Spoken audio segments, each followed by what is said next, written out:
Advance diploma in public health. शायद इस course का नाम आपने पहले ना सुना हो, लेकिन ये कोर्स जामिया मिलिया इस्लामिया ऑफ़र करता है।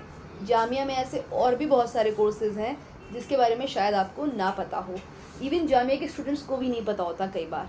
तो इन्हीं कोर्सेज़ के बारे में आपको बताने के लिए मैं अपने चैनल पर एक सीरीज़ शुरू करने वाली हूँ, जिसमें हम एक्सप्लोर करेंगे जामिया के वो कोर्सेज़ जो जामिया ऑफ़र तो करता है लेकिन स्टूडेंट्स को पता नहीं रहता, उसकी एलिजिबिलिटी के बारे में, उसके प्लेसमेंट के बारे में, उसकी फ़ीस और उससे जो सबसे ज़रूरी है उसके स्कोप के बारे में कि इस कोर्स को करने के बाद हम अपना करियर किन किन फील्ड्स में बना सकते हैं। तो चलिए आज अपने पहले कोर्स के साथ इस वीडियो को शुरू करते हैं और मैं आपको गारंटी देती हूँ कि लास्ट तक इस वीडियो को अगर आप देखेंगे तो आपको बहुत सारी चीज़ें ऐसे पता चलेंगी जो शायद आपको पहले ना पता हो। इस सीरीज़ में आज का हमारा सबसे पहला कोर्स होने वाला है advance diploma in public health. ये कोर्स जामिया का एक बहुत ही फेमस डिपार्टमेंट ऑफर करता है जिसका नाम है social works department. Social work department का MSW MAHRM के बारे में तो हम सब ने सुना है, लेकिन आज हम बात करेंगे advance diploma in public health की eligibility, scope, fees, placement, field work और सब्जेक्ट्स के बारे में। सबसे पहले इसकी एलिजिबिलिटी देख लेते हैं। तो कोई भी ग्रेजुएट किसी भी स्ट्रीम में अगर आपने BA कर रखा है और आपके 55% मार्क्स हैं तो आप इस कोर्स के लिए अप्लाई कर सकते हैं। आपने चाहे BCom कर रखा हो, है ना, या फिर कोई भी BA आर्ट्स वगैरह कुछ भी कर रखा हो, या फिर BVoc वगैरह भी, तो वो सभी स्टूडेंट्स इसके लिए अप्लाई कर सकते हैं। उनके मिनिमम मार्क्स 55% होने चाहिए। या इसके अलावा अगर आपने PG कर रखा है यानी कि पोस्ट ग्रेजुएट मास्टर्स कर रखा है 50% के साथ, तब भी आप इस कोर्स के लिए अप्लाई कर सकते हैं। और एक और ज़रूरी बात कि जो इस कोर्स का मीडियम रहने वाला है वो इंग्लिश रहेगा।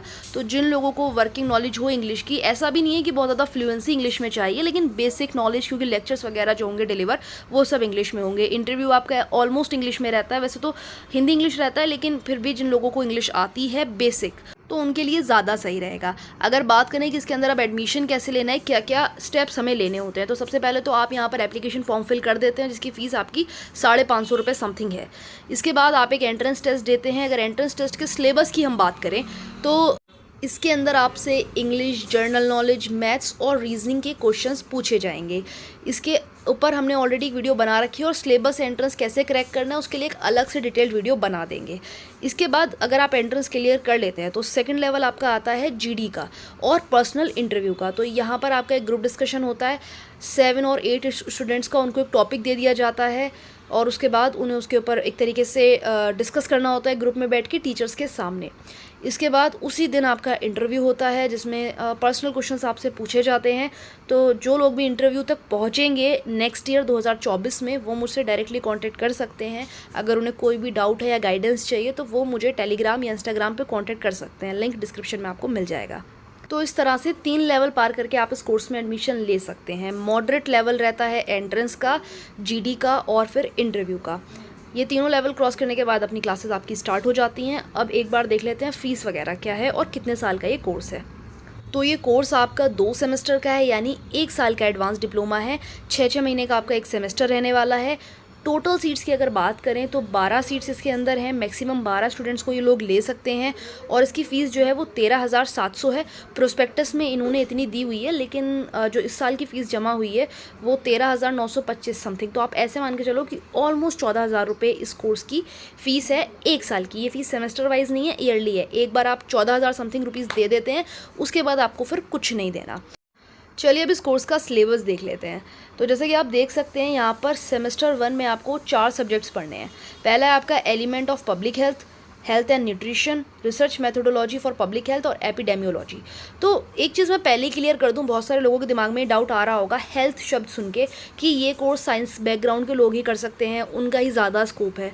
तो अगर ऐसा होता तो फिर एलिजिबिलिटी में एनी ग्रेजुएट नहीं लिखा होता कि साइंस बैकग्राउंड के स्टूडेंट ही इस कोर्स में आए या मेडिकल वाले ही आए। तो ऐसा बिल्कुल नहीं है। इस कोर्स के अंदर आपको वैरायटी ऑफ स्टूडेंट्स मिलेंगे जो कॉमर्स स्ट्रीम से आते हैं, मीडिया जर्नलिज्म स्ट्रीम से आते हैं, मेडिकल स्ट्रीम से भी आते हैं, आर्ट्स स्ट्रीम से भी आते हैं। तो हर तरह का स्टूडेंट किसी भी बैकग्राउंड से हो, उसने केवल ग्रेजुएशन कर रखा हो, वो उसको ज्वाइन कर सकता है। और यहाँ पर आपको हेल्थ के बारे में जानने का मौका तो मिलेगा ही मिलेगा। तो यानी कि अगर आप अपनी स्ट्रीम चेंज भी कर रहे हैं तो अच्छी बात है, क्योंकि आपको यहाँ पर एक्सप्लोर करने का मौका मिलेगा, नई नई चीज़ें जानने का मौका मिलेगा। और अगर हम हेल्थ के बारे में पढ़ेंगे भी तो वो कोई बहुत ज़्यादा टफ नहीं होगा कि आप अगर मेडिकल बैकग्राउंड से नहीं है तो कुछ समझ ही नहीं आ रहा, ऐसा बिल्कुल नहीं है। बेसिक चीज़ें चलेंगी तो आपको उल्टा मज़ा ही आएगा।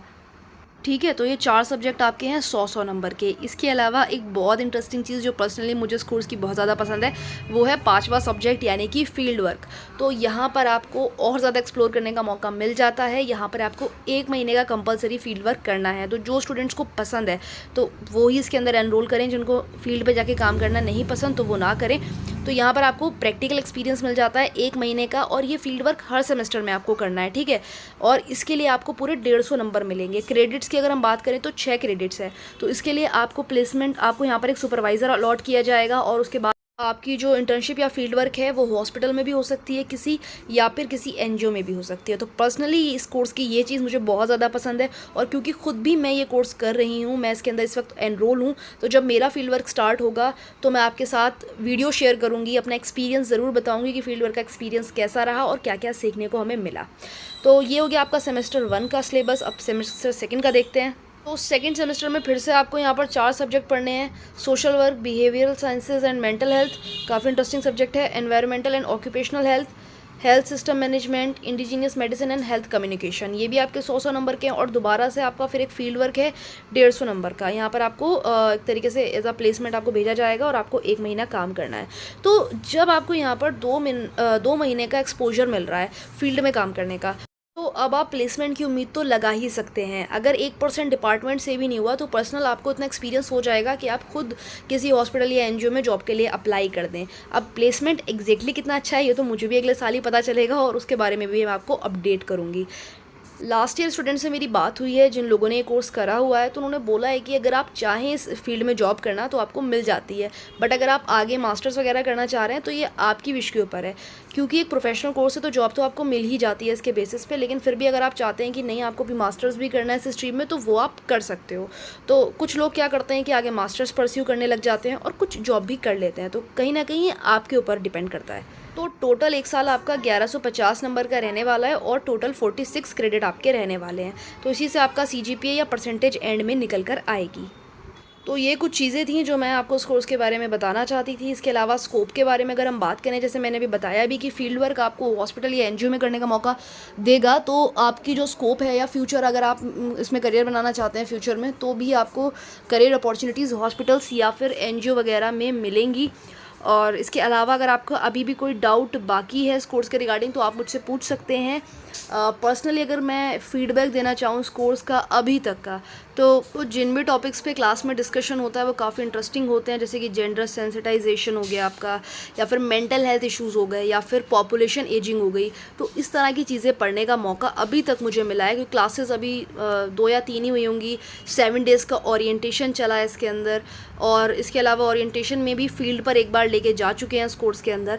तो काफ़ी चीज़ें जानने को मिली, काफ़ी चीज़ें ऐसी पता चली जो सोसाइटी में हम देखते आ रहे हैं लेकिन उसके ऊपर ध्यान नहीं देते। लेकिन मुझे लगता है कि अब जो है मैं ध्यान देना शुरू कर दूँगी। तो अगर आप कुछ इंटरेस्टिंग करना चाह रहे हैं, कुछ लाइन से हटकर, मतलब आउट ऑफ द बॉक्स कुछ करना चाह रहे हैं, जो सब कर रहे हैं उससे हटकर कोई नया कोर्स एक्सप्लोर करना चाहते हैं, तो ये कोर्स आपके लिए पक्का एक अच्छा और इंटरेस्टिंग कोर्स साबित होगा। और इसके अलावा एक और ख़ास बात जो शायद मैं शुरू में बताना भूल गई आपको, इस कोर्स की अगर हम क्लासेस की बात करें ना, तो केवल मंडे टू थर्सडे रहती हैं। तो अगर कोई स्टूडेंट किसी दूसरे एग्ज़ाम के लिए प्रिपेयर कर रहा है, फॉर एग्जांपल गवर्नमेंट एग्ज़ाम के लिए, या फिर अगर कोई पार्ट टाइम जॉब कर रहा है, तो वो भी इस कोर्स को ज्वाइन कर सकता है। लेकिन क्लासेस मैं आपको बता दूं कि अटेंडेंस इस कोर्स के लिए 75% कंपलसरी है। इसको लेकर डिपार्टमेंट काफ़ी स्ट्रिक्ट है। तो मंडे टू थर्सडे आप क्लासेस करिए, उसके बाद 3 दिन आप कुछ भी कर सकते हैं। और क्लासेस भी आपकी मॉर्निंग में 1:30-2 बजे तक ख़त्म हो जाती है। तो उसके बाद फिर आपके पास पूरा आधा दिन बचता है, आप तब भी कुछ कर सकते हो।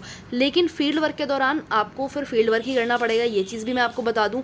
तो इस चीज़ का ख्याल में रखते हुए, इस चीज़ को ध्यान में रखते हुए कि 2 महीने का आपको फील्ड वर्क के लिए टाइम निकालना है, और ये कंपलसरी है, और 75% अटेंडेंस मेंटेन करनी है। उसके बाद अगर हम किसी मास्टर्स के कोर्स से कंपेयर करें, तो फिर भी मुझे लगता है कि मास्टर्स या फिर दूसरी किसी डिप्लोमा कोर्स से कंपेयर करूँ तो यहाँ पर आपको ज़्यादा टाइम मिल रहा है, क्योंकि क्लासेस आपकी मॉर्निंग में 10 से 2 बजे तक ख़त्म हो जाती हैं। उसके बाद फिर आपका पूरा दिन बच रहा है। फिर मंडे टू थर्सडे तो 3 दिन आपको वीक में भी मिल जाते हैं। तो उसके बाद आपके पास काफ़ी टाइम बच जाता है अपनी पर्सनल हॉबीज़ को करने का, या फिर कुछ और करने का।